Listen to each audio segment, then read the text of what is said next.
자, 오늘 말씀은 사무엘하 5장 11절부터 살펴보도록 하겠습니다. 5장 11절입니다. 자, 토요일 말씀서부터 보도록 할게요. 5월 10일입니다. 자, 우리가 5장 앞에 부분을 보면 다윗이 이제 이스라엘 전체 왕이 됐죠. 그러고 나서 처음 했던 것이 무엇이었느냐? 자, 뭘 했어요? 도읍지를 헤브론에서 예루살렘으로 이동을 하게 되죠. 옮겨가게 되죠.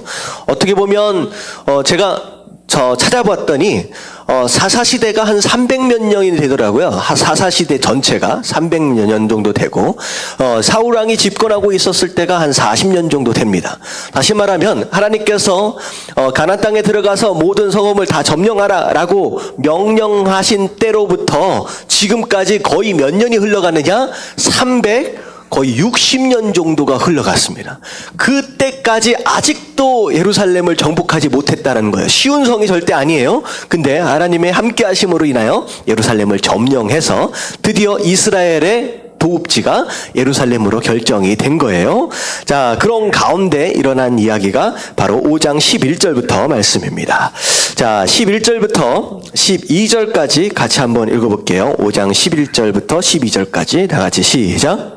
두루 왕 히람이 다윗에게 사절들과 백향목과 목수와 석수를 보내매 그들이 다윗을 위하여 집을 지으니 다윗이 여호와께서 자기를 세우사 이스라엘 왕으로 삼으신 것과 그의 백성 이스라엘을 위하여 그 나라를 높이신 것을 알았더라. 자, 예루살렘을 점령하고 나서 무슨 일이 있었느냐? 두로 왕, 이것은 이제 이스라엘의 서쪽의 해변 쪽을 이제 지중해 쪽을 끼고 있는 나라라고 생각하시면 될 것 같아요. 일반적으로 해상 무역을 하는 나라로서 이스라엘 나라보다는 좀 더 선진국이라고 말할 수 있을 것 같습니다. 조금 더 풍족하고 이때 당시에는 어떻게 보면 사울 왕 시대만 해도 블레셋과 두로 정도의 나라들은 철기 시대로 들어온 상태였어요.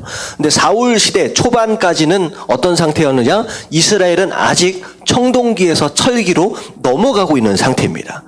지금 이게 기원전 1000년 정도 전 이야기예요. 이해가 좀 가시죠? 그렇다라고 한다면 어느 정도 기술의 발달이나 어느 정도 이제 국력이다 이런 것들이 이제 비교적 좀 차이가 나는 이제 그런 나라들이라고 생각하시면 될 것 같은데 선진국 두로라고 하는 나라에서 이제 다윗에게 사절을 보냅니다. 예루살렘을 점령하고 이제 다윗이 하나님과 함께 하심을 이제 보는 가운데 자, 무엇을 보냈느냐?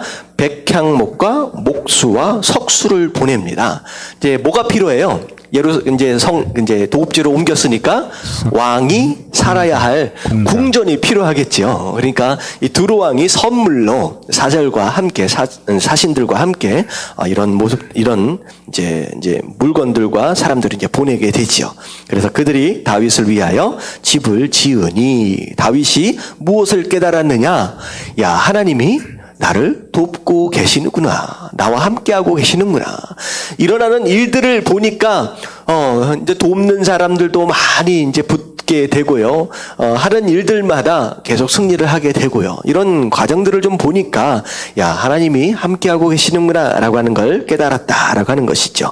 자, 13절부터 14절 쭉 나오는 이야기는 자, 다윗이 헤브론에서 아들, 딸들을 많이 낳았습니다. 그리고 아내들도 많이 얻었죠. 그리고 나서 예루살렘으로 이제 옮겨와서도, 밑에 이제 왕자들의 이름이 나와요. 11명의 왕자들의 이름이 쭉 나오는데, 자, 이것은 이제 다윗의 왕가가 번영하고 있다라고 하는 것에 대한 내용이에요.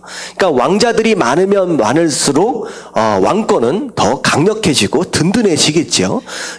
만약에 후손들이 없다, 왕자들이 없다라고 한다면 왕이 죽었다라고 했을 경우에 어떤 일이 벌어질지에 대해서 모르잖아요. 그런데 왕자들이 지금 굉장히 많아지게 됩니다.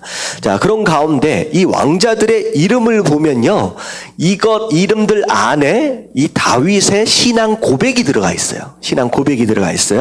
자, 이제 생명의 삶 이제 왼쪽 밑에 부분을 보면 이제 몇몇 이름들이 좀 나오고 있습니다. 자, 보면 15절부터 나오는 내용인데요. 자, 입할이라고 하는 이름의 뜻은 무엇이냐? 그가 선택할 것이다. 자, 그는 누구예요? 네, 하나님이 선택하신다는 거예요. 하나님이. 그러니까 다시 말하면 다윗이 지금까지 승승장구해서 여기까지 온 모든 것들이 누구의 선택이다?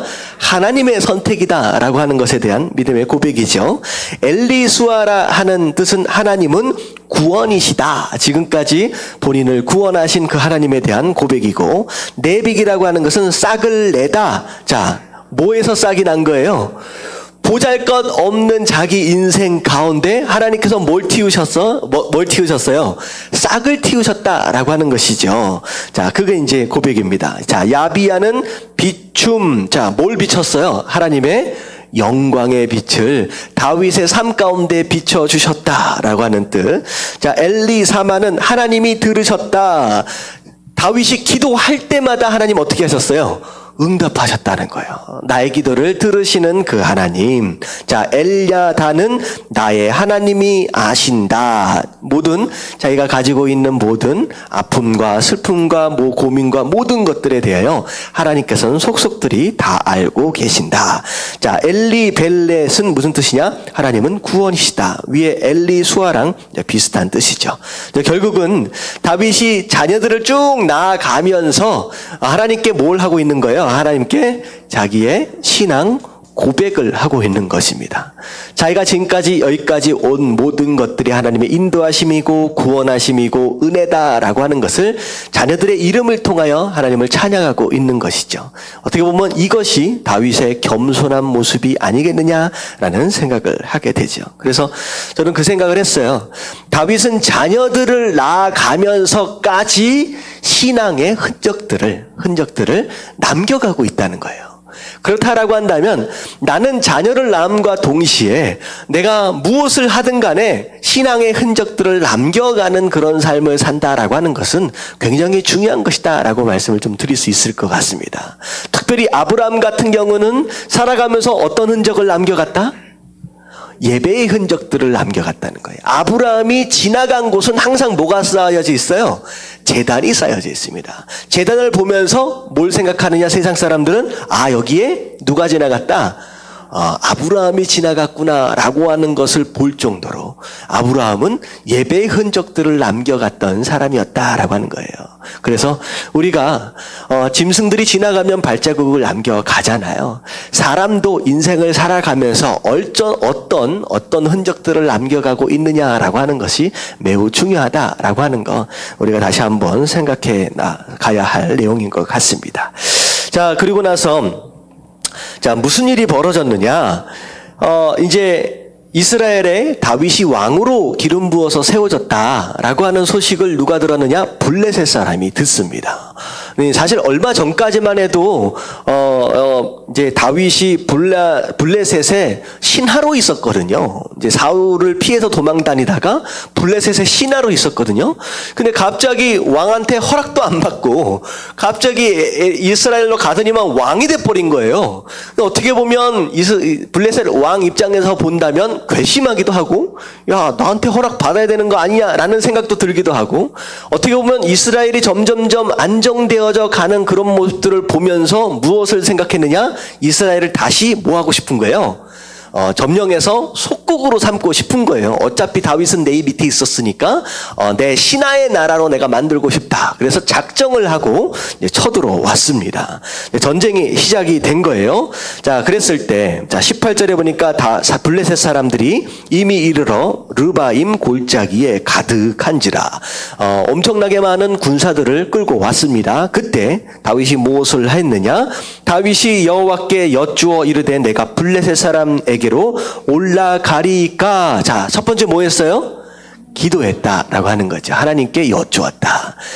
어떻게 보면 당연히 싸워야 할 내용인 것 같지만 다윗은 어떻게 보면 거의 한 10여 년 정도의 광야 훈련을 통하여 뭘 배웠느냐? 기도하는 훈련을 배웠어요. 뭘 할 때마다 항상 하나님께 묻고 움직일 줄 아는 모습, 이게 제대로 된 훈련이었다라고 하는 것이죠. 그래서 다윗이 먼저 하나님께 묻습니다. 자, 하나님께서 뭐라고 말씀하시냐? 올라가라. 내가 블레셋 사람을 내 손에 넘겨주겠다.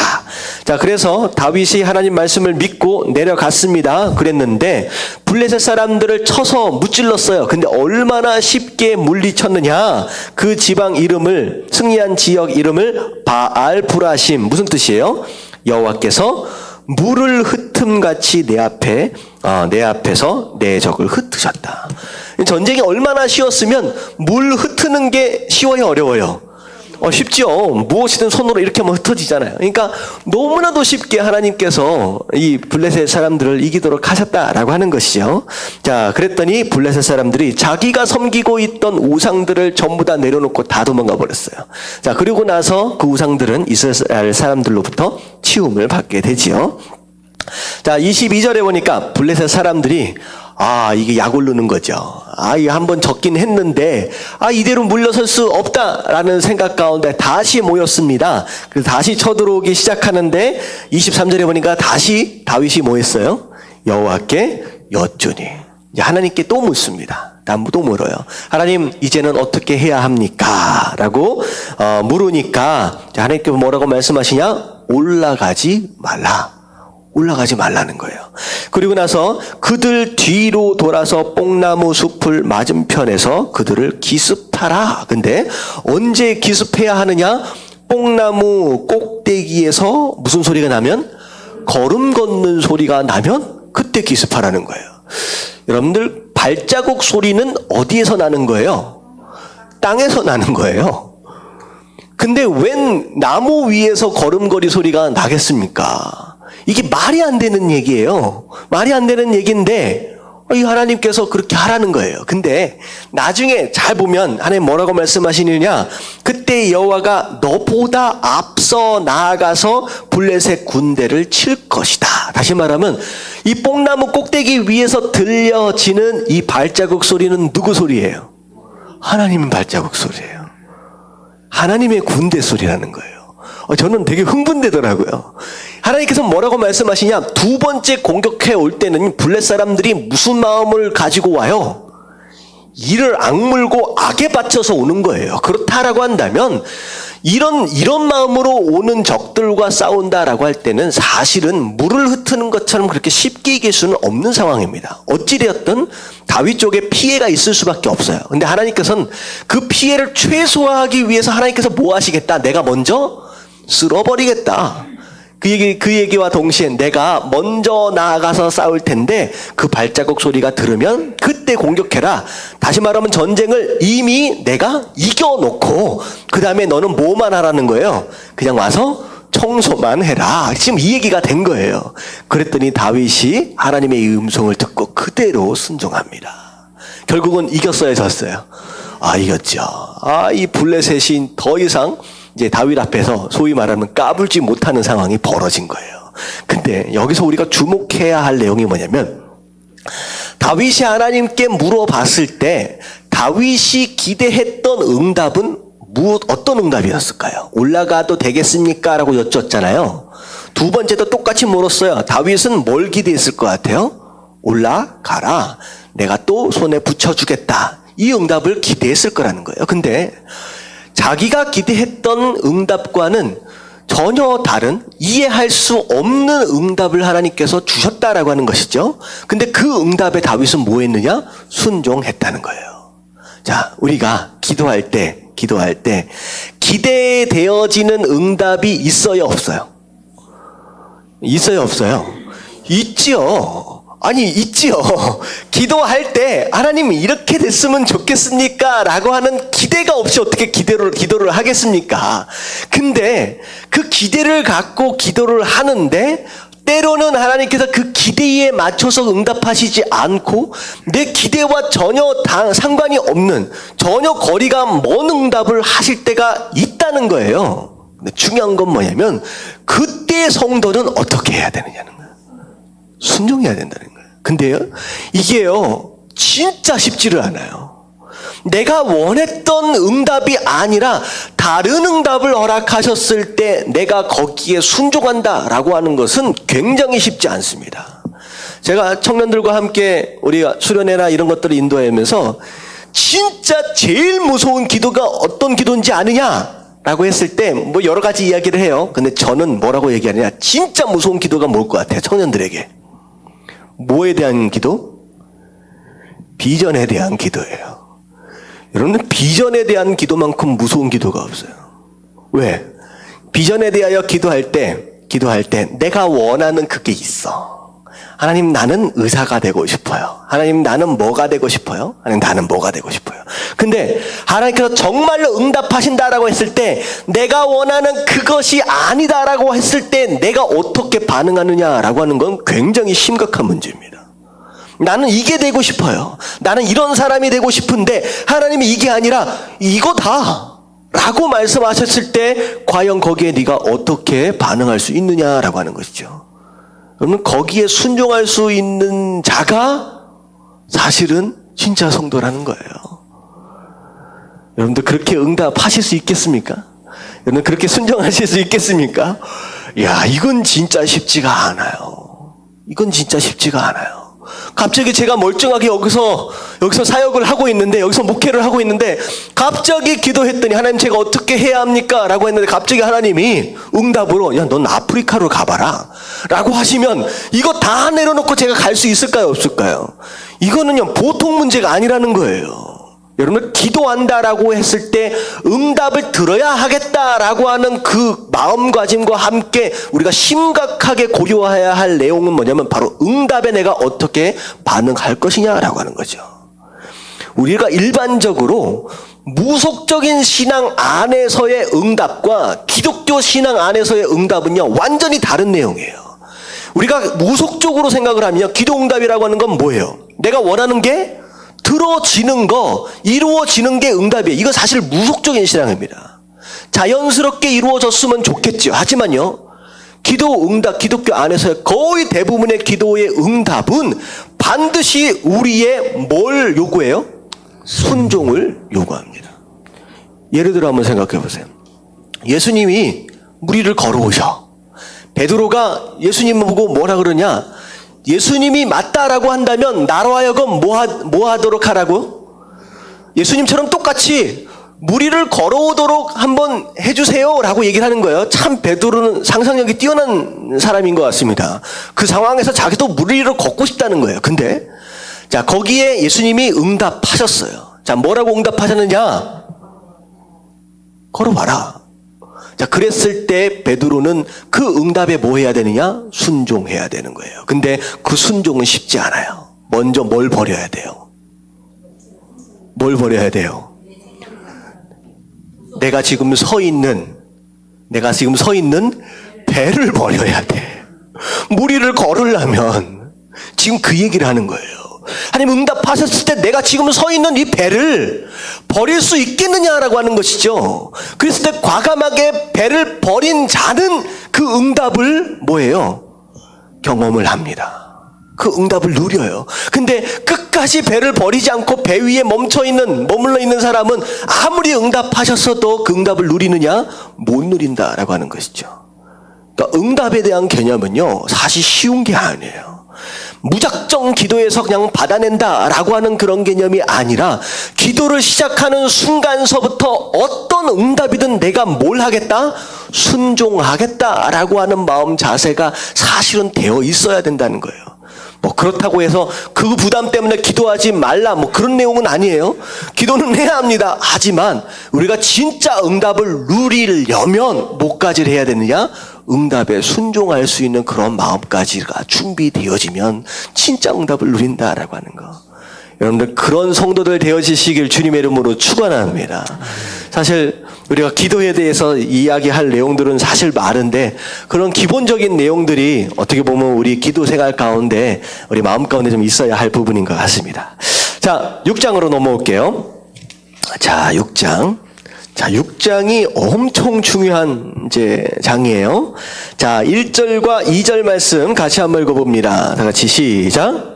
다윗이 이스라엘에서 뽑은 무리 3만 명을 다시 모으고 다윗이 일어나 자기와 함께 있는 모든 사람과 더불어 바알레 유다로 가서 거기서 하나님의 궤를 메어 오려 하니 그 궤는 그룹들 사이에 좌정하신 만군의 여호와의 이름으로 불리는 것이라. 예, 제가 이 구절 어떻게 보면 이 내용 자체가 2004년도에 예배가 모든 것의 길이 되게 하라라고 외치고 있는 그런 이유입니다. 다윗이 도읍지가 딱 정해지자마자 가장 처음 했던 것이 뭐예요? 언약궤. 하나님의 궤를 예루살렘으로 옮겨오는 거예요. 별것이 아닌 것 같죠. 이 얘기는 뭐냐면 사울은 그동안 언약궤와 함께하지 않았다라고 하는 내용입니다. 이 얘기는 뭐냐면 다윗은 이 다윗으로 인하여서 세워지게 될 새로운 왕국은, 새로운 이스라엘은 무엇 중심으로? 하나님의 언약궤 중심으로. 이건 뭐냐면 바로 예배 중심적인 나라로 세워가겠습니다 라고 하는 것에 대한 결단이죠. 가장 중요한 게 뭐냐? 이스라엘에 뭘 정비하는 게 아니에요. 조직을 정비하고 사람들을 뽑고 뭐하고 이런 내용이 아니라 가장 중요한 게 뭐냐면 이 나라는 누구 중심적으로? 하나님 중심적으로 하나님이 계시는 예배가 기본이 되는 바로 그런 나라로 세워져야 그래야 된다라고 하는 것이죠. 그래서 그 어떤 것들 그 중요한 다 중요하다라고 생각할 수 있는 일들을 다 제쳐놓고 하나님의 궤를 옮겨온다라고 하는 것에 가장 먼저 포커스했다라고 하는 것이죠. 그런데 다윗이 이제 이 옮겨오는 과정 자체가 쉽지가 않아요. 쉽지가 않아요. 물론 마음은 하나님을 사랑하기 때문에 이제 좋은 마음으로 옮겨오려고 했지만 방법 자체가 어떻게 보면 잘못됐습니다. 왜냐하면 하나님의 궤는 반드시 어떻게 이동해야 하느냐? 하나님께서 선택하신 레위 지파로 하여금 어깨에다가 매서 이동하도록 하셨어요. 옛날에 빼앗긴 적이 있죠. 블레셋에 빼앗겼을 때 그때 돌아올 때는 어떻게 돌아왔어요? 수레에 실려왔어요. 왜? 거기에 레위 지파가 있었어요? 없었어요? 이방인들에게는 레위 지파가 없었거든요. 어쩔 수 없이 이방에서 이스라엘 쪽으로 옮겨오기 위해서는 수레를 사용을 했어. 근데 지금은 어디에서 어디로 옮기는 거예요?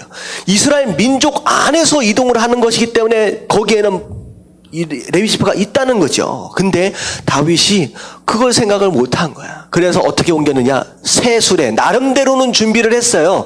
새 수레, 한 번도 사용하지 않은 수레에다가 정성스럽게 언약궤를 실었는데, 자, 이 언약궤가 어떻게 됐느냐? 앞에 있는 소가 날뛰는 바람에 엎어지게 됐다는 거예요. 근데 그것을 넘어지지 않도록 막은 이 웃사가 오히려 거기서 즉사를 하게 됩니다. 다윗이 깜짝 놀란 거죠. 엄청, 이 어떻게 보면 제가 분노했다라고, 분하였다라고까지 표현을 하고 있습니다. 근데 자기가 너무나도 옮겨오고 싶었는데, 이게 무슨 일이냐라고 하는 거죠. 이게 무슨 일이냐. 자, 이것도 사실 굉장히 의미가 있어요. 자, 하나님께 예배를 드리고 하나님을 섬긴다라고 했을 때, 물론 마음의 중심도 중요하지만, 내 생각과 내 방법이 아니라 누구 생각과 누구 방법대로? 하나님의 생각과 하나님의 방법대로 하지 않으면 하나님께서 받으실 수 있다 없다? 없다라는 얘기입니다. 없다라는 얘기입니다. 이런 방법들, 이게 어떤 내용이냐면 이스라엘 백성들이 출애굽을 하고 나서 출애굽기를 통해서 곧 있으면 우리가 배우게 될 말씀이에요. 갑자기 10계명을 받으러 올라간 모세가 안 내려오네. 죽었는가 싶기도 하고. 그랬더니만 이스라엘 백성들이 하나님을 어떻게 섬겨요? 금으로 송아지를 만들어서 섬깁니다. 근데 어떻게 보면 이것 자체가 이스라엘 백성들이 하나님을 섬길 때 그 금송아지한테 절할 때 뭐라고 고백하느냐?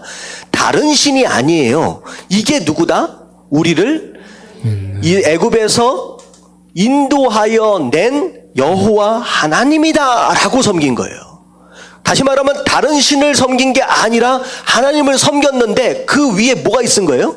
금송아지. 다시 말하면 어떻게 보면 하나님을 섬긴 것 같지만 하나님의 방법이 아닌 그들의 방법, 애굽에서 섬겼던 그런 방법으로 그것을 그냥 그렇게 하나님을 섬겼다라고 하는 거죠. 마찬가지입니다. 우리가 무속적인 신앙 안에서 살아왔어요. 우리 한민족 자체가 무속적인 신앙 안에서 살아는 사람들이에요. 근데 우리가 진짜 하나님을 섬긴다라고 했을 때 뭘 빨리 버려야 돼요? 이 무속적인 그 잔재들을 빨리 버리지 않으면 우리 기독교 신앙 안에서 어떤 모습으로 섬길 수 있다? 하나님이 싫어하시는 금송아지의 모습으로 섬길 수 있다라고 하는 것이죠. 그래서 마음도 중요하고 중심도 중요하지만 뭣도 중요하다? 방법도 중요하다라고 하는 그 얘기입니다. 그래서 우사가 죽어버렸어. 다윗이 깜짝 놀랍니다. 그리고 나서 더 이상 예루살렘 안으로 옮겨올 수 없는 상황이 벌어지니까 잠시 잠깐 누구의 집에 맡겨놨어요? 오벳 에돔이라고 하는 집으로 딱 들어가게 됩니다. 근데 재미있는 건 뭐냐면 이 조금 전까지만 손 한 번 잘못됐다고 사람이 죽어나갔어요. 근데 그 오벳 에돔, 그 성계가 있는 오벳 에돔의 집이 무슨 일이 벌어졌어요? 복을 받아. 진짜 신기한 일이죠. 자, 왜 복을 받았을까? 물론 하나님의 신령한 어떤 그런 기운이 그 집에 임했다라고 생각할 수도 있어요. 근데 이 말씀을 제가 곰곰이 보면서 앞뒤 문맥들을 조금 보니까 무슨 생각이 드냐면 오벳 에돔, 자, 이 집 가문, 이 집 사람들, 가족들이 생각할 때 생각해 보세요. 잘못 만지면 죽을 수밖에 없는 하나님의 괴가 우리 집안에 와 있어. 그러면 그들의 삶이 어떻게 됐을까요? 그들의 삶이 어떻게 됐을 것 같아요?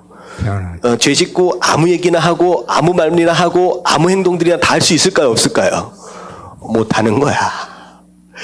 일단은 하나님이 그들과 함께하고 있다라고 하는 어떻게 보면 무서운 하나님이죠. 근데 하나님이 함께하고 있다라고 하는 것에 대한 인식 자체가 그들의 뭘 변화시키기 시작했느냐? 삶을 변화시키기 시작해요. 저는 신령한 무엇인가가 임해서 그냥 복이 임했다라는 생각보다는 오히려 그들의 삶이 하나님에 대한 경외로움으로 인하여 변화되어졌고 변화된 그 삶이 자연스럽게 하나님의 복을 끌어온 것이 아니라라는 생각이 드는 거예요. 말씀대로 살아가니까 자연스럽게 그 말씀에 대한 성취로 삶의 복이 임하는 거예요. 다시 말하면 축복은 무엇을 통하여 이루어지느냐? 하나님이 나와 함께하고 계신다라고 하는 것에 대한 인식과 그 하나님에 대한 경외하는 그 마음이 축복을 받도록 한다라고 하는 것이죠. 뭐가 먼저 변해야 돼요?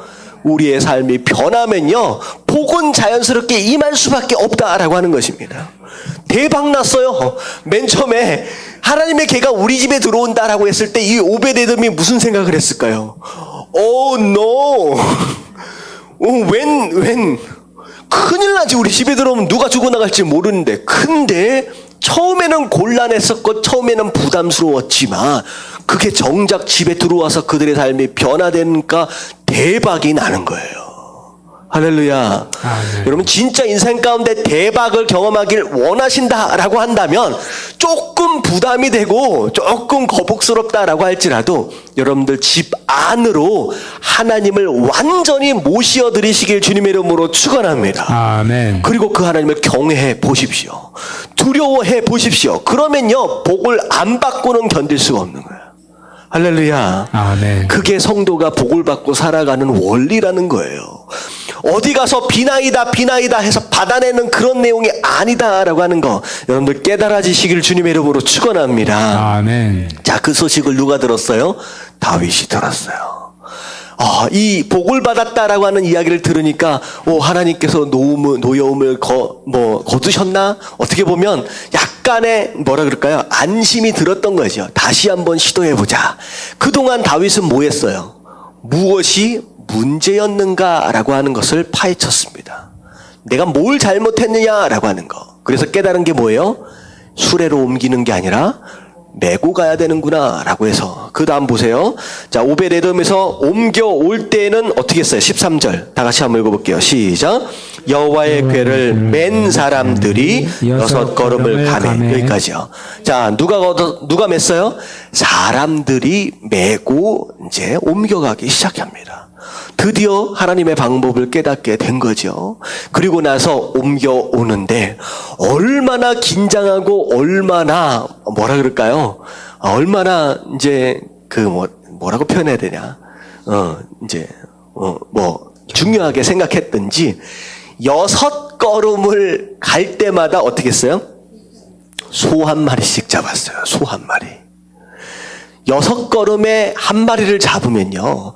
이 오벳 에돔 집에서 예루살렘까지 몇 미터인지는 잘 모르겠습니다.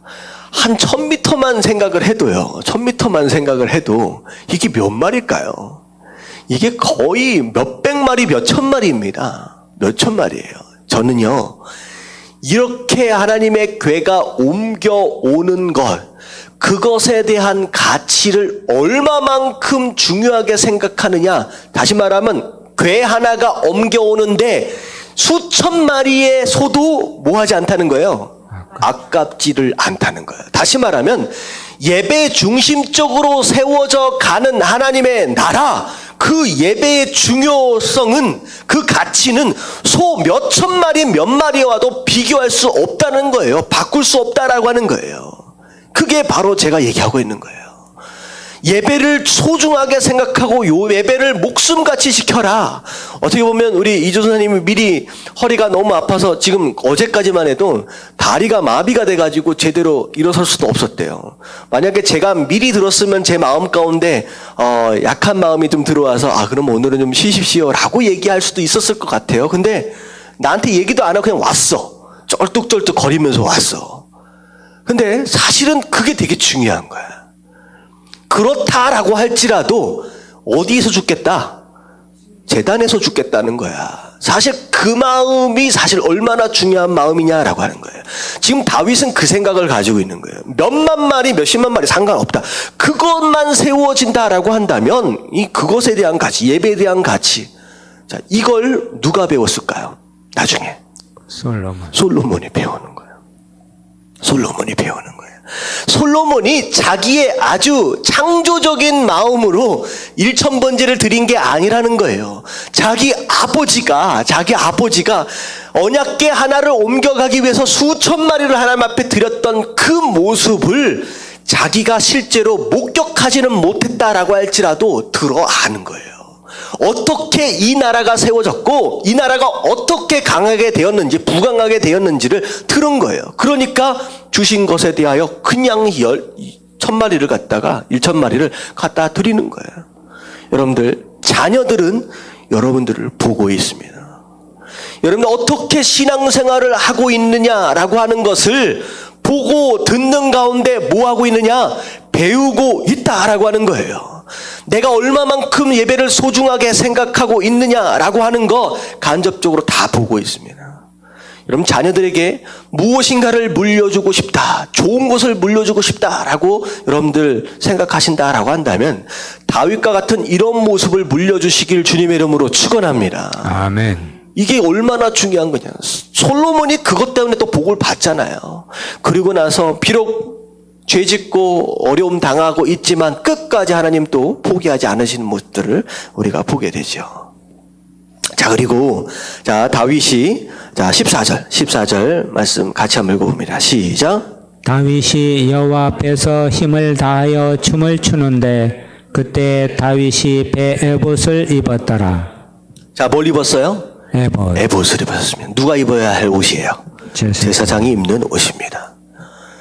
하나님의 궤가 들어오는데 예배로 세워져가는 그런 나라가 이제 노래하는데 왕의 옷을 입지 않고 제사장의 옷을 입었다라고 하는 것은 무엇이냐? 하나님 앞에서는 뭣도 다 내려놓을 수 있다? 왕의 자리까지도 내려놓는 거예요. 내가 어느 순간에더라도 내가 비록 왕이다라고 할지라도 나는 하나님 앞에 어떤 모습으로 서느냐? 왕이 아니라 예배자의 모습으로 서겠다라고 하는 다윗의 고백입니다. 이건 쉽지는 않은 내용이죠. 다윗은 언제나 하나님 앞에 왕 되어지기보다는 뭐가 되어지길 원했느냐? 예배자였어요. 항상 예배자였어요. 하나님은요, 이 다윗의 마음을 그래서 사랑하신 거예요. 얘는 항상 나를 만나길 원하는 바로 겸손한 예배자였다는 거예요. 왕의 신분이고 뭐고. 자, 보세요. 뒤에 나오는 내용들 다 마찬가지입니다. 자, 옮겨오는 가운데 백성들이 난리가 났습니다. 환호하고 노래하고 찬양하고. 자, 그런 가운데 자, 다윗은 그 옆에서 뭐하고 있었느냐? 춤추며 노래하며 난리가 난 거예요. 어떻게 보면 배 에봇 자체가 통으로 짜여진 옷이잖아요. 너무 많이 흔들면 어떻게 돼요? 이 사이사이로 속살이 보일 수밖에 없는 그런 옷입니다. 근데 자, 그런 가운데 어떻게 보면 그런 가운데 있는데, 자, 16절 말씀 같이 한번 읽어볼게요. 다 같이 시작. 여호와의 궤가 다윗성으로 들어올 때 사울의 딸 미갈이 창으로 내다보다가 다윗 왕이 여호와 앞에서 뛰놀며 춤추는 것을 보고 심중에 그를 업신여기니라. 그렇게 춤추고 있는 다윗의 모습을 보며 사울의 딸이었던 미갈이 자, 뭐라고 생각했어요? 심중에 그를 업신여겼다. 야, 왕이 추태가 저 모습으로 어떻게 저럴 수가 있느냐. 근데 문제는 무엇이었느냐. 다윗은 언약궤 옆에서 할렐루야 찬양하며 춤추고 있고 백성들은 찬양하며 환호하고 있는 상황 가운데 미갈은 어디서 뭐하고 있어요? 성에서 다른 사람들의 예배를 구경하고 있다는 거예요. 이게 문제의 시작입니다. 넌 뭐하고 있느냐라는 거예요. 이 역사적인 장면, 하나님의 예배가, 하나님의 궤가 지금 이 성전 안으로 들어오고 있는데 너는 뭐 하고 있느냐는 거예요. 남들은 하나님을 향해 찬양하고 심지어 왕까지 에봇을 입고 속살이 드러나도록 그렇게 찬양하고 있는데 너는 뭐 하고 있느냐는 거죠. 남의 예배를 구경하고 있다는 거죠. 여기가 문제예요. 많은 사람들이 예배의 장소 안에는 나와 있어요. 하지만 그 장소 안에서 뭐 하고 있는 사람들이 있느냐? 다른 사람의 예배를 구경하는 사람이 있다는 거예요. 구경하기 시작하면 뭐 하기 시작하느냐? 다른 사람들이 예배를 판단하고 정죄하기 시작한다는 거죠. 거기에 문제가 있는 겁니다. 미갈은 다윗의 예배를 우습게 여겼습니다. 하지만 예배는 계속 진행이 되죠. 자, 17절부터 나오는 내용은 다윗이 언약궤가 들어온 상황 가운데 두 가지 예배를 드립니다. 번제와 화목제죠. 자, 번제는 무슨 뜻이에요? 제물을 100% 태워서 드리는 겁니다. 하나도 남김없이. 자, 번제의 영적인 의미가 뭐라 그랬어요? 100% 드리는 헌신된 삶입니다.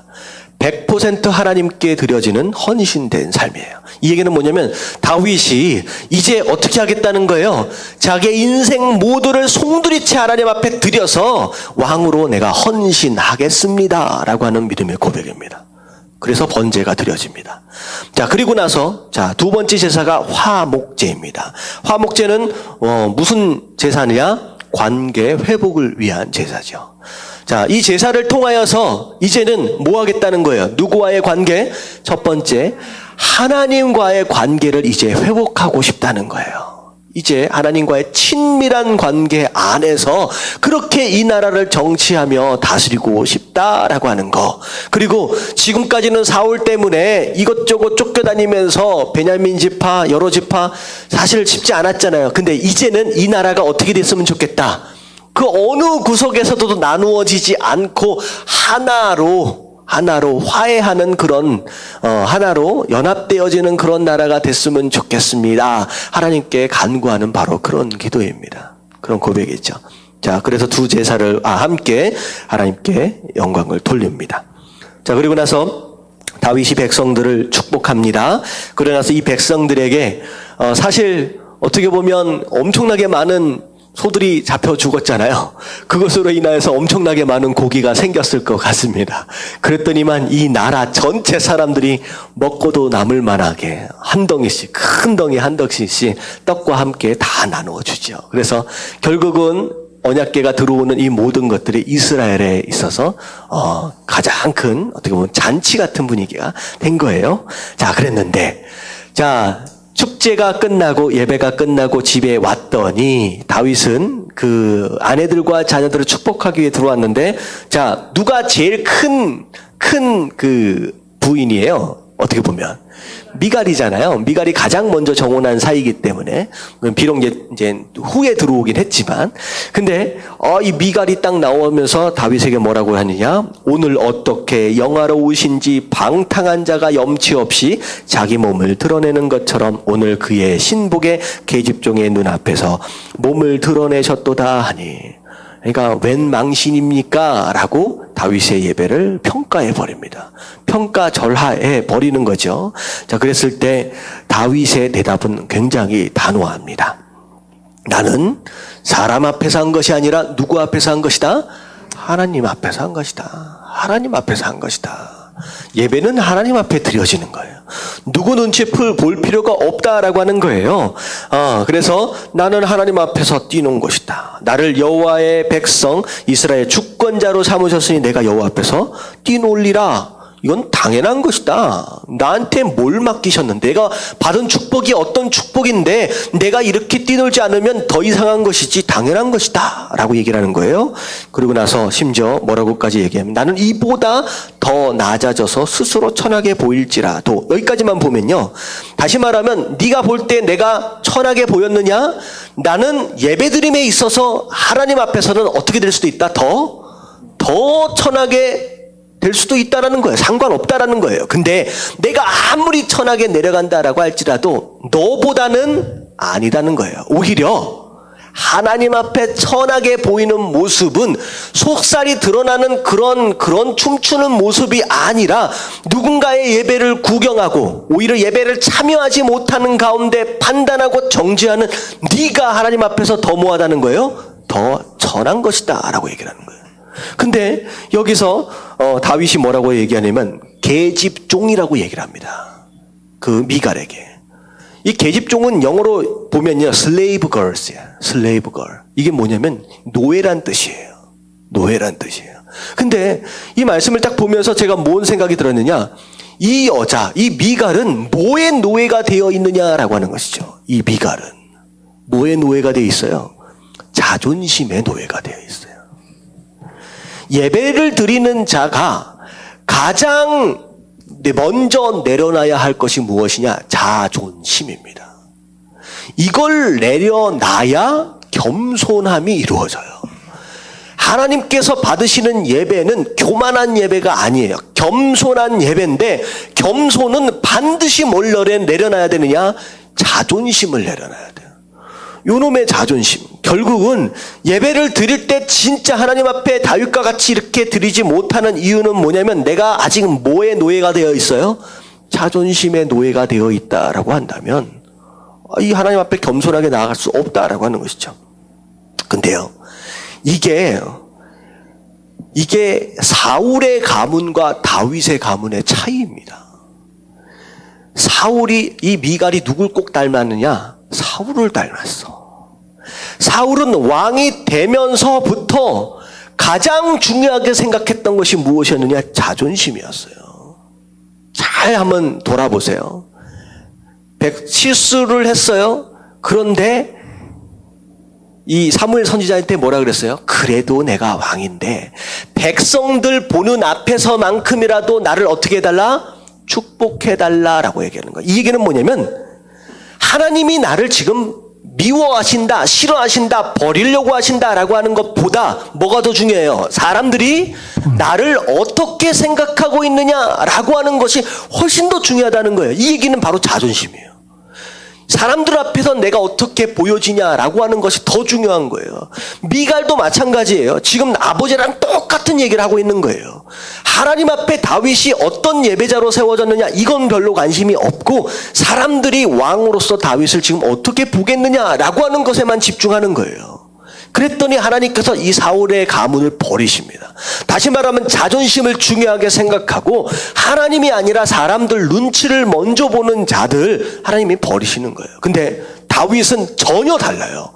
자존심이 있어요, 없어요? 자존심이 없어. 다윗은 무조건 뭐밖에 없어요? 하나님밖에 없어요. 하나님이 나를 어떻게 생각하시느냐라고 하는 것밖에 없는 이 다윗, 하나님이 이 다윗을 책임져 가시는 거예요. 여러분, 내 인생, 내 가문이 제대로 세워져 가길 원하신다라고 한다면 다윗의 집을 본받으시길 주님의 이름으로 축원합니다. 아멘. 이게 얼마나 하나님과의 관계, 이게 바로 겸손이다라고 하는 거예요. 그랬더니 무슨 일이 벌었어요? 그러므로 사울의 딸 미갈이 죽는 날까지 그에게 자식이 없었다. 이건 뭐냐면 하나님께서 미갈의 태의 문을 닫으셨다라고 하는 뜻일 수도 있고요. 이날 이후로 다윗이 미갈과 동침을 하지 않았다는 거예요. 미갈에게 이제 다윗이 어떻게 보면 이 예배를 평가받는 것으로 인하여 더 이상 미갈을 사랑하지 않았다라고 하는 내용이 되어버립니다. 근데 어느 쪽인지는 뭐 알 수가 없겠죠. 그러니까 무슨 내용인지 아시겠죠. 근데 이런 식으로 어찌되었던 미갈은 자녀가 없는 상황이 되어버렸어요. 저주받은 상황이 되어버렸죠. 그러니까 예배를 구경하고 예배를 평가한다라고 했을 때 어떤 벌을 받느냐라고 하는 것에 대한 것도 우리가 생각할 필요가 있습니다. 자, 7장으로 넘어올게요. 자, 7장은 이거는 다윗이 복을 받게 되는 가장 중요한 절이라고 생각하시면 돼요. 자, 1절과 2절 말씀 같이 한번 읽어볼게요. 다 같이 시작. 여호와께서 주의 모든 원수를 무찌르사 왕으로 궁에 편안히 살게 하신 때 왕이 선지자 나단에게 이르되 볼지어다 나는 백향목 궁에 살거늘 하나님의 궤는 휘장 가운데에 있도다. 다윗의 왕국이 이스라엘이 강력해집니다. 다윗이 이스라엘의 군사들을 열심히 훈련시킨 것이 아니에요. 바로 6장에서 이야기한 것처럼 다윗은 이스라엘 나라를 예배 중심으로 세워갑니다. 하나님 중심이에요. 그랬더니 하나님께서 뭐 하세요? 주변에 있는 원수들을 하나님께서 알아서 물리쳐 줘 가시는 거예요. 내가 내 나라를 세우려고 한다라고 한다면 얼마나 복잡해집니까? 말도 많이 구입을 해야 되죠. 병사들도 훈련을 해야 되죠. 이건 내가 할 수 있는 일이 아니라는 거예요. 먼저 하나님과의 관계를 붙잡으니까 하나님께서 다윗이 수고해야 할 부분들에 대한 내용들을 오히려 자연스럽게 해결해 주셨다라고 하는 거죠. 그러니까 원수들을 다 물리쳐 주십니다. 그래서 왕이 궁에서 어떻게 할 수 있게 됐다? 편안히 쉴 수 있게 됐다는 거예요. 전쟁터에 자꾸 쫓아다닐 필요가 없이 이제는 궁에 머물러 있을 수 있는 상황이 되었다라는 거죠. 자, 그랬을 때, 편안해졌을 때 다윗이 뭘 보게 되었느냐? 하나님의 궤를 보게 됩니다. 자기 궁 안에서 딱 내려다보니까 하나님의 궤는 어디 있어요? 아직도 천막 안에 있었어요. 맨 처음에 성막을 지으라고 하셨을 때는 어쩔 수 없이 천막으로 지을 수밖에 없었어. 왜? 어느 때든 이동을 해야 하니까 천막으로 지을 수밖에 없었던 거죠. 근데 이 천막이 안에 들어가면 여러 가지 색깔들로 잘 짜여져서 아주 화려합니다. 들어가면. 근데 겉에는 어떻게 생겼느냐? 뜨거운 햇빛에 이제 바래지고 찢어지는 것을 막기 위해서 수달의 가죽으로 만들었어요. 시커매요. 겉에서 볼 때는 볼품이 아주 없습니다. 시커먼 이제 그런 모습이에요.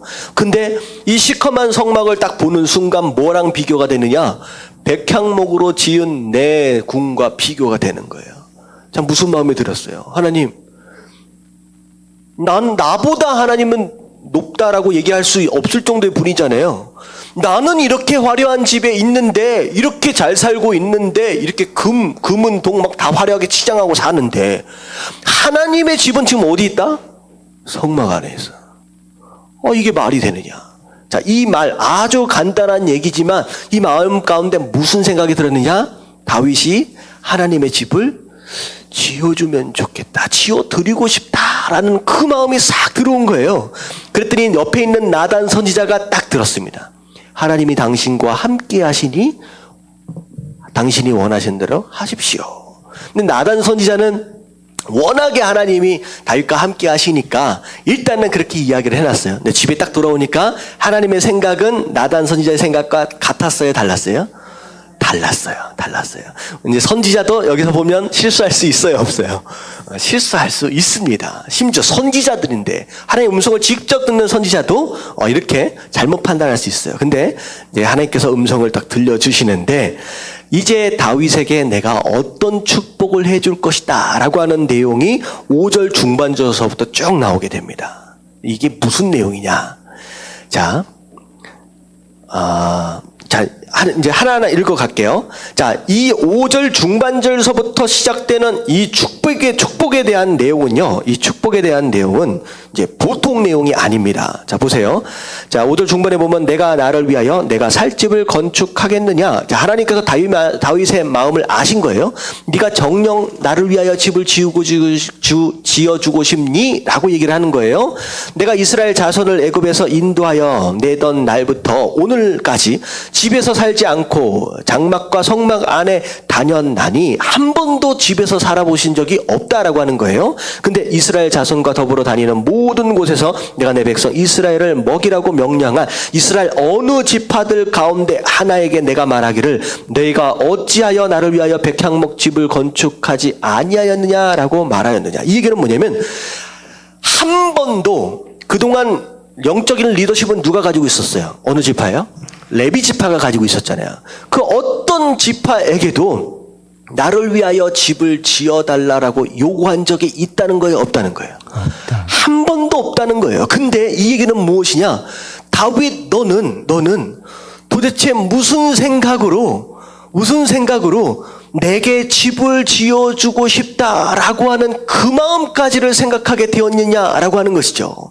나는 한 번도 누구에게 강요한 적도 없고 심지어 하나님 스스로도 생각해 본 적이 없다라고 하는 것인데 어떻게 이런 생각으로 내게 집을 지어주겠냐라고 얘기를 하는 거죠. 이 얘기는 무엇이냐? 하나님이 지금 어떤 상태가 되느냐? 엄청 감동을 받은 거예요.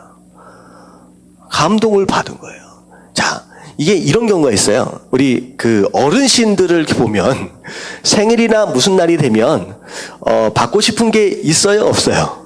이제 있잖아요. 그러면 슬그머니 자녀들이 있는 데서 이렇게 지나가시다가 아이고 내가 옷이 이게 좀 짧아졌구나 하면서 힌트를 줘. 무슨 내용인지 아시겠어요? 힌트를 줘. 그래서 그 얘기는 뭐냐? 이번 생일날 뭐가 필요하다? 옷 사달라. 내가 들고 다니는 가방이 이게 작아가지고 조금 더 컸으면 좋겠네 하고 살짝 힌트를 준다는 거예요. 근데 힌트를 줘가지고 사다 줘도 고맙죠. 더 좋아라 하신다는 거예요. 근데 하나님이 이 얘기는 뭐냐면 어떤 지파에게도 내가 무엇을 원한다라고 힌트를 준 적이 있어요, 없어요? 없어요. 근데 하나님이 결정적으로 감동을 받으시는 이유가 뭐냐면 지금까지의 이스라엘 백성들은 하나님께 왜 나왔어요? 하나님께 나올 때마다 항상 뭔가를 구하기 위해 나왔어요. 부탁하기 위해 나왔어요. 하나님 뭐가 필요합니다. 근데 하나님은 처음이라는 거예요. 나를 위해서 무엇인가를 해주고 싶다라고 하는 사람은 내 평생, 하나님 평생이라고 하면 영원하시겠죠. 역사상 단 한 명이라는 거예요. 단 한 명. 누구예요? 다윗이라는 거예요. 너는 네가 처음이라는 건 네가 처음. 나를 위하여 뭔가를 해주고 싶다라고 하는 그 마음을 가진 건 너 하나뿐이라는 거예요. 잘 생각해 보세요. 아브람 때부터 생각해 보세요. 그 누구도 하나님을 위해서 내가 뭘 하겠다라고 하는 사람은 한 명도 없었어. 하나님이 여기서 뒤집어진 거야. 감동을 받아 엄청 흥분하시는 거야. 그래서 8절부터 나오는 축복의 내용은 하나님이 죄송합니다. 제정신이 아닙니다. 완전히 흥분하셔서 완전히 감동을 받으셔서 그분이 하실 수 있는 모든 축복을 다윗에게 다 부어주시는 거예요. 이 얘기는 무슨 얘기냐? 진짜 복받는 삶을 살려면 하나님께 구구절절 구하기보다는 하나님을 뭐해라? 감동시켜라 라고 하는 거예요. 하나님을 감동시켜라. 이게 복받는 삶이에요. 이게 왜 반응이 왜 이래요? 하나님 감동시키시길 주님의 이름으로 축원합니다. 아멘. 이게 좋은 방법이에요. 하나님이 너무 흥분하셔. 그래가지고 다 부어주시는 거예요. 그래서 자 간단하게 딱 짚고 넘어갑니다. 8절 중반서부터 볼게요. 첫 번째 축복. 내가 너를 목장 곧 양을 따르는 데서 데려다가 처음에는 아버지의 양치는 자였지요. 별볼일 없었습니다. 근데 내 백성 이스라엘의 주권자로 삼겠다. 자, 이게 첫 번째 축복입니다. 자, 이 얘기는 뭐냐면 이미 주권자가 됐는데 아유 뭐 삼겠다 왜 다시 이 얘기를 하시냐. 이 얘기는 뭐냐면 다윗에게 주신 왕의 권위를 다시 빼앗지 않겠다라고 하는 거예요. 내가 너를 영원히 주권자로 세워 가시겠다라고 하는 것이죠. 자, 그게 첫 번째 축복입니다. 자, 그리고 나서 두 번째 축복은 내가 가는 곳에서 내가 너와 함께 있어. 자, 두 번째 축복입니다. 자, 하나님께서 다윗과 뭐 하시겠다? 네가 어딜 가든 내가 함께 할 것이다. 내가 함께 할 것이다. 그래서 세상이 가장 두려워하는 성도의 능력이 뭐라고 했어요? 하나님의 함께 하십니다라고 말씀을 드렸죠. 그래서 하나님의 함께 하시겠다. 자, 세 번째, 내 모든 원수를 내 앞에서 멸하였은즉. 이게 이제 세 번째 축복입니다. 하나님께서 네 원수들을 다 멸하여 주실 것이다라고 하는 거. 그래서 땅에서 위대한 자들의 이름같이 내 이름을 위대하게 만들어 주리라. 데이빗이라고 하는 이름은 아직까지도 인기가 많은 이름입니다. 그래서 미국에 가서 데이빗 하고 부르면요, 반 안에 한 30명 정도 반 안에 있으면요 한 서너 명씩 쳐다봐요. 요즘에는 많이 좀 안 한데요, 약간 올드 스타일이라 그래서 불과 한 10년 전만 해도 데이빗 하면 다 고개를 다 돌렸습니다. 많이 돌렸어요. 그러니까 존귀한 이름이 되었다라고 하는 것이죠. 근데 오늘날에는 좀 바뀌었다라고 하는데 한 10년 전, 20여 년 전만 해도 이스라엘에 있는 무슨 데이빗 호텔, 데이빗이라고 하는 이름을 가진 호텔이나 학교나 이런 학교들은 명문 학교 아니면 아주 최고급 호텔들이라고 합니다. 그래서 그렇게 존귀한 이름, 위대한 이름이 될 것이다라고 하는 거. 그리고 내가 또 내 백성 이스라엘을 위하여 한 곳을 정하여 그를 심고 그를 거주하게 하고. 이 얘기는 뭐냐면 자꾸 이사하게 된다라고 하는 것은 무슨 얘기냐? 전쟁이 일어나면 이사할 수밖에 없어요. 피난 갈 수밖에 없어. 다시 말하면 한 곳에 거주하도록 머물도록 하겠다라고 하는 것은 이것저것 재난이나 전쟁이나 이런 것들이 일어나요, 안 일어나요? 그렇게까지 이동할 정도로, 이사를 가야 할 정도의 일들은 일어나지 않는다. 안정된 삶을 갖도록 하겠다라고 하는 것이 다섯 번째. 다시 옮기지 못하게 하며 악한 종류로 전과 같이 그들을 해하지 못하게 하며. 하나님께서 보호해 주시겠다라고 하는 거예요. 악한 종류는 나쁜 사람들입니다. 나쁜 사람들. 자, 이런 중간중간 이런 사람들로 인하여서 해를 당하지 않도록 보호해 주신다라고 하는 것이 여섯 번째. 자, 전에 내가 사사에게 명령하여 내 백성 이스라엘을 다스리던 때와 같지 아니하게 하고 너를 모든 원수에게 벗어나 편히 쉬게 하리라. 사사 시대는 자꾸 이방 민족들이 쳐들어와서 굉장히 힘들었잖아요. 물론 이제 하나님의 징계였긴 하지만 다윗 시대에 들어오면서 그렇게 이방으로부터 쳐들어와서 공격당하고 점령당하고 지배당하는 일들은 없을 것이다라고 하나님께서 약속을 하셨습니다. 이게 다시 말하면 이제 일곱 번째죠. 강력한 나라를 하나님께서 약속하셨습니다. 자, 그리고 여호와가 또 내게 이르노니 여호와가 너를 위하여 집을 짓고 내 수 안에 차서 내 조상들과 함께 누울 때 내가 내 몸에서 내 씨를 내 뒤에 세워 그 나라를 견고하게 하리라. 이게 뭐냐면 여덟 번째 축복입니다. 너의 왕위가 누구에게로 넘어간다? 너의 아들에게로 넘어간다는 거예요. 사울처럼 이제 가문에서 빼앗김을 당하는 것이 아니라 네 가문에서 계속 왕위가 이어져 갈 것이다라고 하는 것에 대한 약속이죠. 그리고 아홉 번째 약속은 그는 내 이름을 위하여 집을 건축할 것이요. 자, 이게 누구예요? 솔로몬이죠. 그리고 솔로몬을 통하여서 하나님의 성전이 건축될 것이다라고 하는 그 축복을 허락하시죠. 그리고 나는 그의 나라 왕위를 영원히 견고하게 하리라. 자, 이 얘기는 뭐냐면요. 자, 이제 나중에 나가게 되는데 나는 그의 나라 왕위를 영원히 견고하게 하리라. 이 영원이라고 하는 단어는요. 망하지 않는다는 거예요. 근데 실제로 보면 다윗의 왕조는 국가적인 입장에서 보면 어떻게 돼요? 나중에 바벨론의 포로로 끌려가기도 하고 뭐 이런 일들이 많이 벌어지잖아요. 근데 이 얘기가 곧 뭐에 대한 얘기냐? 단순히 이스라엘 나라에 대한 내용이 아니라 누구 나라예요? 하나님의 나라에 대한 내용이에요. 그리고 다윗 너의 씨를 통하여 나아지게 되는 바로 그 후손들이 왕위를 계승하여 가는데 결국은 나중에 영원히 허물어지지 않는 나라의 왕위로 세워질 그분 누구예요? 예수 그리스도에 대한 약속이 이 안에 숨어 있는 거예요. 그래서 이 약속 때문에 다윗의 씨앗에서, 다윗의 혈통 안에서 메시아가 난다라고 이제 믿어지게 되는 거죠. 이게 굉장히 중요한 축복입니다. 메시아에 대한 축복을 다윗 가문에게 주신 거예요. 그래서 자, 이게 성경 구약의 역사를 쭉 보면 하나님께서 이스라엘 백성들에게 하신 언약이 있어요. 언약. 이 언약은 계속적으로 계승되어져 가는데 두 번에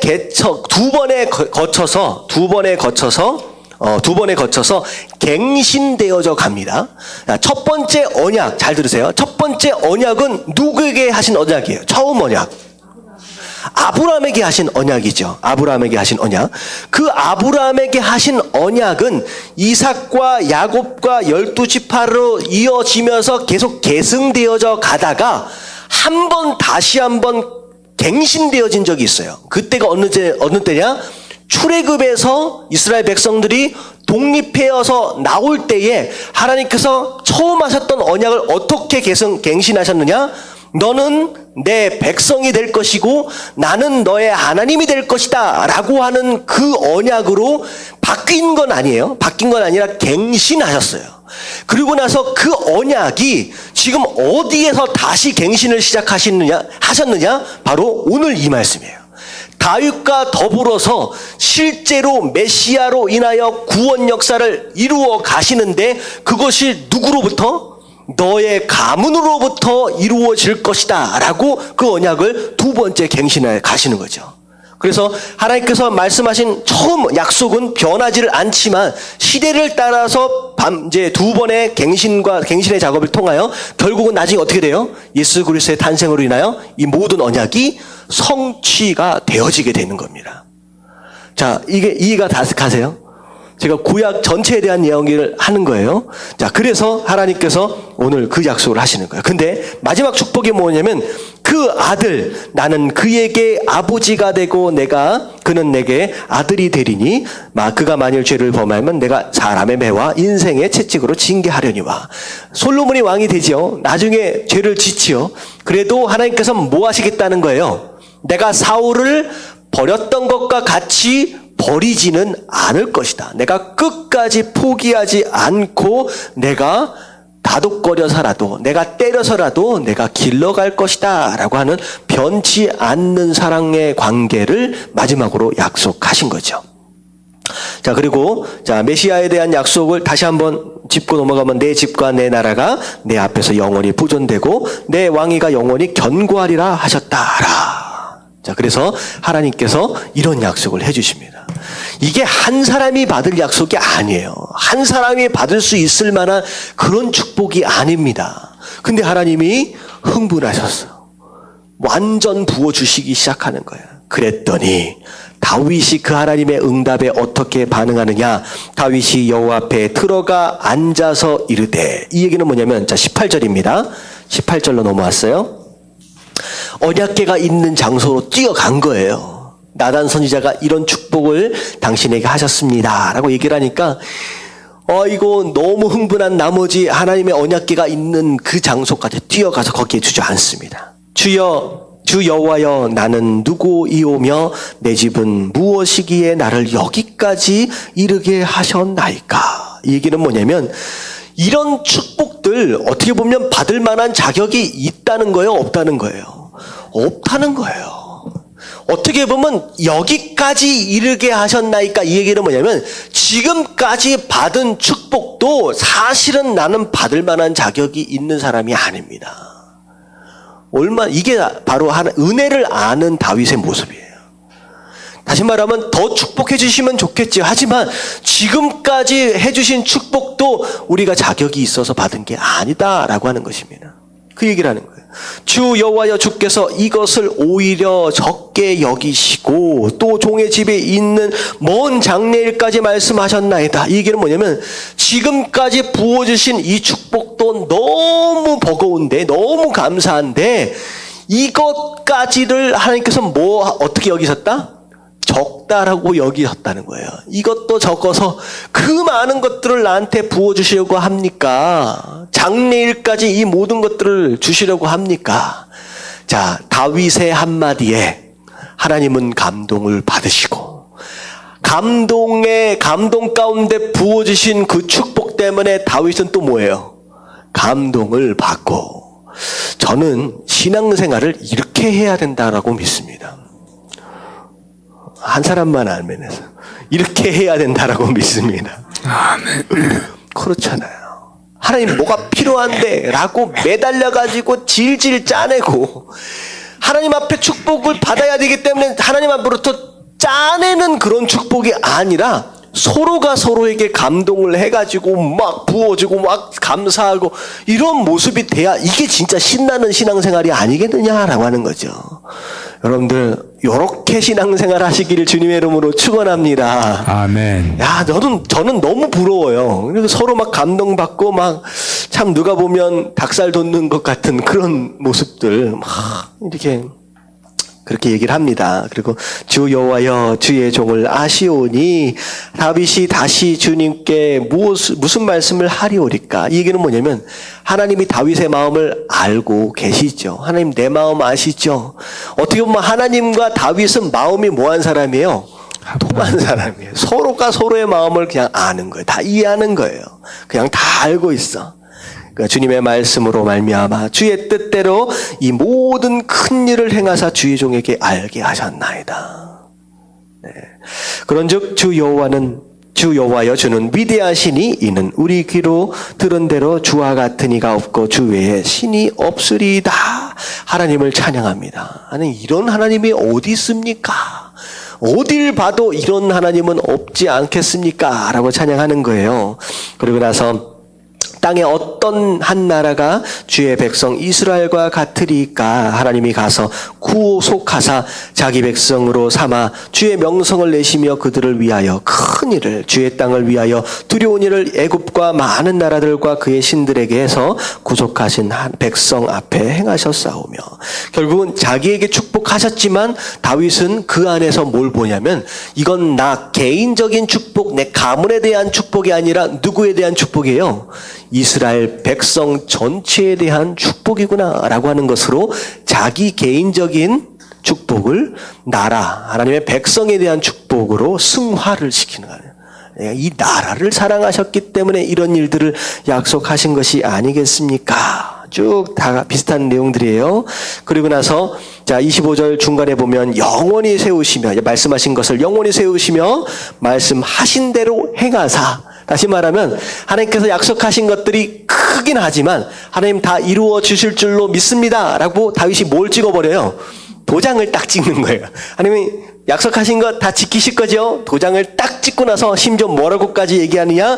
이것이 다 이루어지는 것으로 인하여 세상 사람들이 하나님의 하나님됨을 보게 하여 주시옵소서.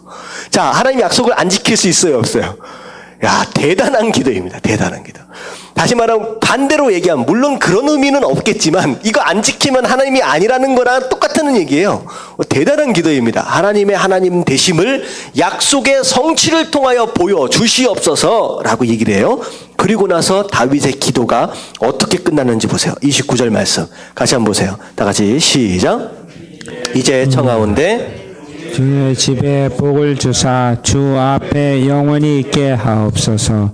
주 여호와께서 말씀하셨사오니 주의 종의 집에 영원히 복을 받게 하옵소서 하니라. 받은 축복은 한 10가지 11가지 되게 많잖아요. 근데 다윗이 마지막으로 복을 달라라고 얘기를 하면서 딱 한 가지만 딱 붙들고 끝나버려요. 뭐예요? 주 앞에 영원히 있게 하옵소서. 다시 말하면 다윗이 가장 중요하게 생각하고 있는 축복이 뭐예요?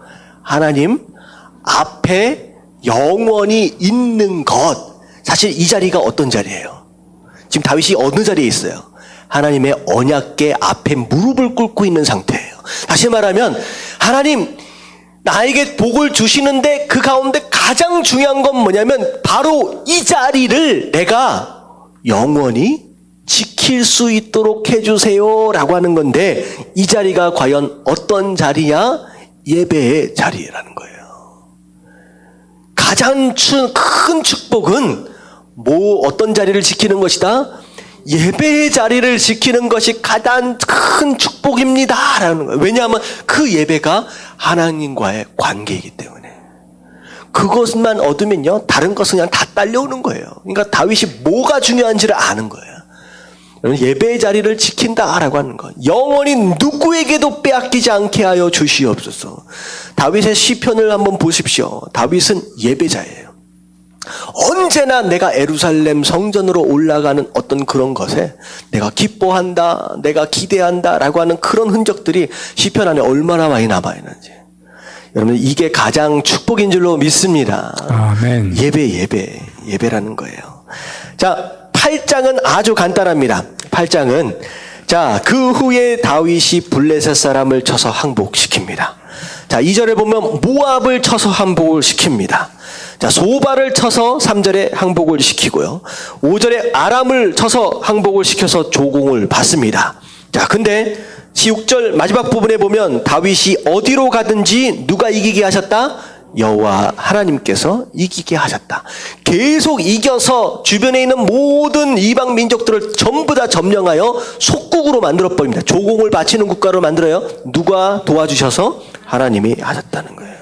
자, 다윗이 하닷 에셀에부터 근방패를 뺐고, 자, 그런 가운데 자, 이 하닷 에셀이 이 하맛 왕하고 원수예요.